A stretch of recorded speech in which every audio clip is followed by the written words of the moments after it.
I am liberty. I am the living symbol of all women, creeds, and races. I am the hopes and dreams of all mankind. Give me your tired, your poor, your huddled masses yearning to be free, the wretched refuse of your teeming shore. Send them, tempest-tossed, to me. I lift the lamp beside the golden door.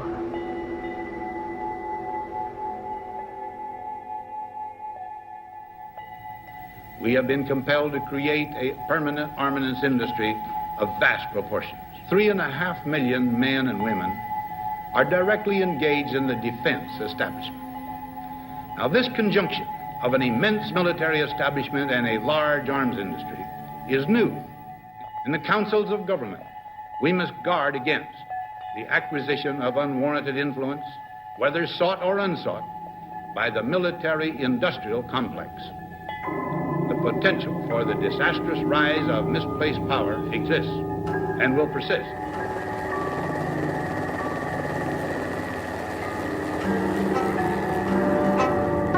For 20 years, first the French and then the United States had been predicting victory in Vietnam.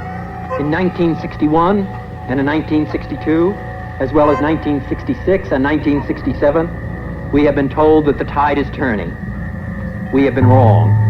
The history of conflict among nations does not record another such lengthy and consistent chronicle of error as we have shown in Vietnam.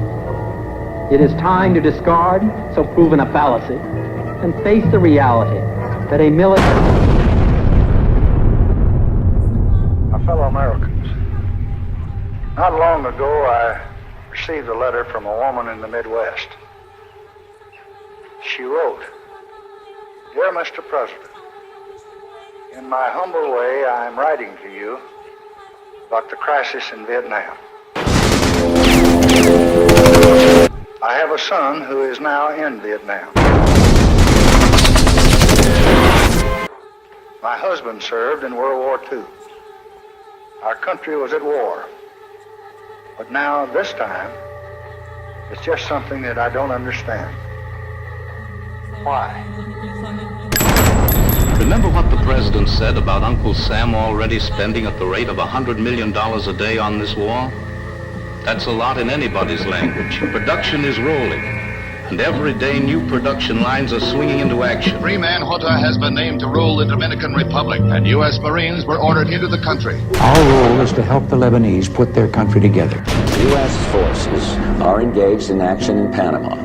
To eject the Iraqi army from Kuwait. Armed forces joined our NATO allies in airstrikes against Serbian forces. Recent months we have bombed Serbia, Bulgaria, Kosovo, Afghanistan, Sudan, Iraq, and China.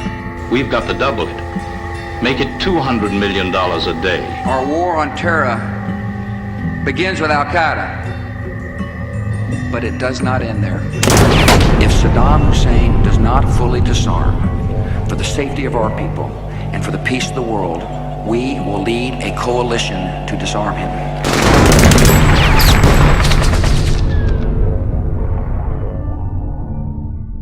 If I were on Mars and I said, what is that country doing? I would say it is spending itself to death through the use of its military. So then why does it seem rational to lawmakers on both sides of the aisle right here in Washington? Because the military-industrial congressional complex has made it very, very lucrative for them to vote for military defense spending. The military-industrial complex has become much worse than President Eisenhower originally envisioned. First, there's the Congress, there's the defense and aerospace industry, and there's the institutional military itself. People say, by all means, cut defense.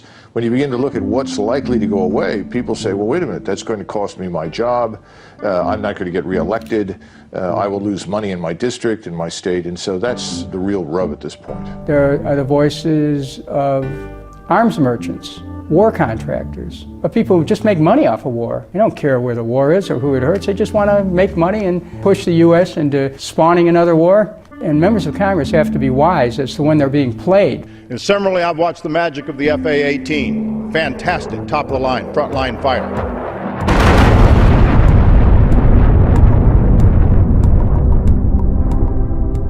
Easy movement of high-ranking military officers into jobs with major defense contractors and the reverse movement of top executives in major defense contractors into high Pentagon jobs is solid evidence of the military-industrial complex in operation. Kucinich charged Cheney with knowingly deceiving the American public about Iraq and WMD, about al-Qaeda's relationship with Saddam Hussein, and with having violated his oath to uphold the Constitution. He went out and used his congressional contacts, which he'd gathered over those 5 terms in office when he was Secretary of Defense. He used that, as so many people do today who go through that revolving door, to generate profits for Halliburton, and they rewarded him accordingly. Once he becomes vice president, he gloats over the fact that they decided after 9/11, oh, this is a wonderful opportunity to take on every terrorist that has global capabilities in the world. We've lost trillions of dollars on these interventions. They were not what they were advertised. They've been an enormous waste of time, money, resources, and blood. There's this vast complex out there. Now it's associated with killing people, with waging war, the ultimate public function. And it's not something that any single president could get his hands around. It is in our vital national interest to send an additional 30,000 U.S. troops to Afghanistan. It's now very clear that the Obama administration and Obama himself totally buy into that ideological line, which is that the United States should use military power to project its influence around the globe, and particularly in the Middle East. He's also had this huge increase in drone strikes, primarily in Pakistan, but also in Yemen and in Somalia. The United States spends nearly as much to maintain our military power as every other country in the world combined. It's got us to bankruptcy. This country is the greatest debtor nation in human history. We're paying for both of these wars with debt by printing money. Basic economics tells you that that is unsustainable.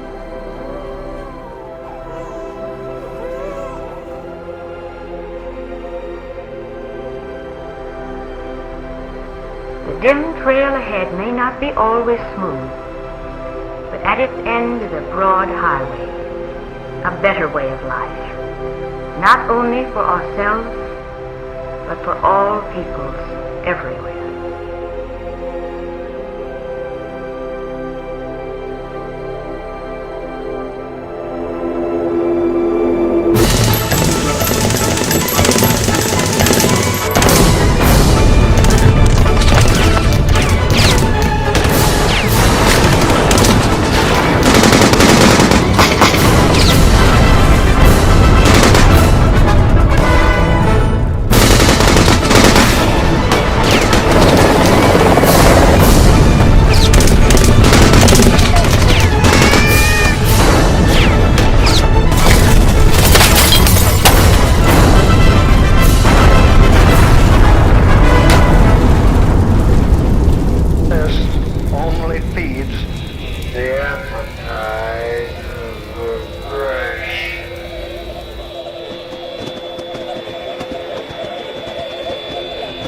Together we shall climb the heights and look upon that clean and decent world, the democratic world. For so long as in your hearts you wish to have me with you, so long as you want me so much that you will fight for me, if need be, die for me. But above all, live for me.